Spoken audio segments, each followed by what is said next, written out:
కోటయ్య గారి జ్ఞాపకత్వం భార్య వెంకటమ్మని వీరి కుమారుడు టి విజయుడు గారి పల్లి వీరి కుమారుడు శంకర్ గారి పల్లి పట్టుదల సమయం ఓర్పు సహనం ఉండాలి. 2 నెలలుగా కమిటీ వాళ్ళు ఎంత కష్టపడితే తప్ప ఈ కార్యక్రమాలను నిర్వహించడం కుదరదు కదా. దయచేసి రైతు సోదరులు స్నేహపూర్వకులు అందరూ కూడా బార్డర్ లైన్ పక్కకు పోవాలయా.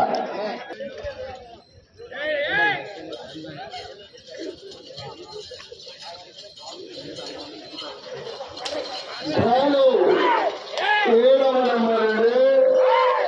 శ్రీ శ్రీ శ్రీ ఓంకార సిద్ధేశ్వర స్వామి వారి ఆశీస్సులతో దేవచెల్ల మండలం శ్రీజమానగర్